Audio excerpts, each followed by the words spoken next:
Okay, nandito tayo ngayon sa Cainta office no ng Angkas Tagumpay Center sa Cainta. Imbitado tayo rito ano para kunin yung mga freebies na binibigay ni Angkas no at makinig sa sasabihin ng ating Mr. Angkas, si Sir George Royeca no. So ayan no, parating yung mga motor. Nagsisimula ano pa to, nagdadatingan pa lang yung mga imbitadong ano no, Angkas bikers. So eto naman yung pila ng pagbibigay nila ng freebies no, ano to, jersey at tarpaulin no,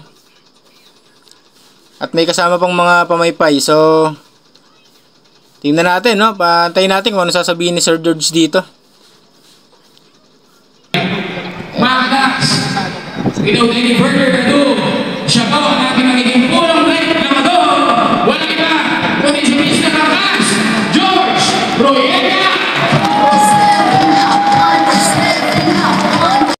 So ayan na nga po si Sir George Royeca no, palapit na. Pakinggan natin kung anong sasabihin niya at nang maintindihan natin kung ano nga ba talaga ang pinaglalaban ng ang Kasangga Party List. Good morning. Kamusta kayo?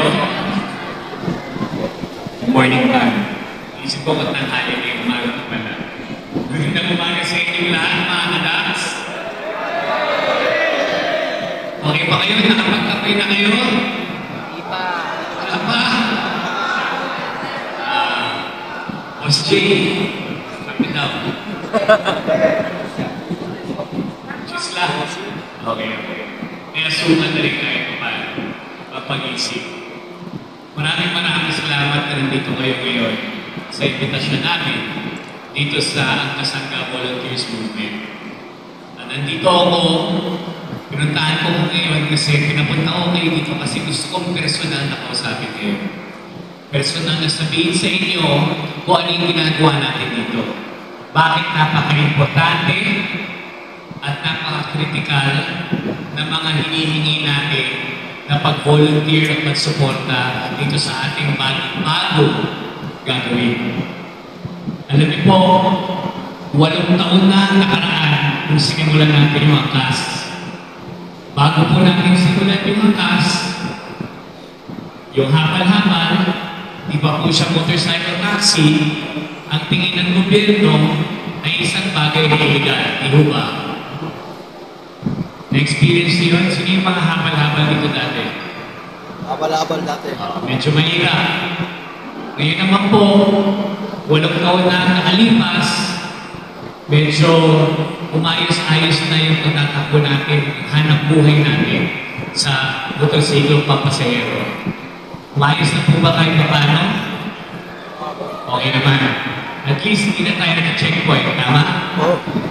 Ay hindi na natin kailangan makipag-usap sa pasahero natin para mag-invento ng boyfriend natin, girlfriend natin, pamilya natin, kapatid o kung ano man. Diba? Hindi na tayo kailangan magpanggap na hindi tayo nagsasakay ng pasahero para sa pamasahe. Tama ba? Ito medyo mahirap din yung pinagdaanan natin ng 8 taon. Punta tayo sa kalye, nag-welcome tayo, nag-rally, nag-multi-ride, punta tayo sa Korte, umabot tayo ng Korte Suprema, tayo pag-ibalang tayo sa Senado, punta tayo sa Kongreso, at dami natin kinausap ng mga opisyal mula sa gobyerno. So hindi rin naging madali ang ating mga hakbang para makarating dito. Pero sa awa ng Diyos, nakarating po tayo dito. At lahat tayo ngayon, dahil sa kaalaman natin ng pagmumotorsiklo, may oportunidad na tayo na kumita ng maayos. Tama po ba? Yun po ang layunin ng Kasangga Party List.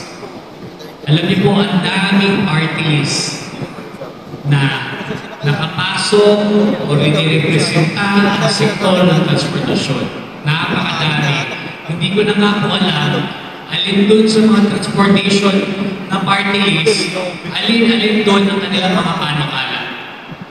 Ano ba yung kanilang ginagawa? Marami rin party list tungkol sa TODA, sa kagulong. Sinasabi nila na nire-representa nila lahat po, pero hindi ko alam ano ba ang nire-representa nila. Kaya ako ng pasya na tumayo dito ngayon. At ilang buwan ang nakaraan, itinaguyod natin, o tinayo natin, o ginawa natin yung Angkas Sangga Party List. Kasi meron tayong isang layunin. At isa lamang. Simple lang po ang gustong gawin ng 107 Angkas Sangga Party List. Proteksyonan, palakasin, palaguin ang lahat ng kagulo na ginagamit ang motorsiklo para sa hanap buhay.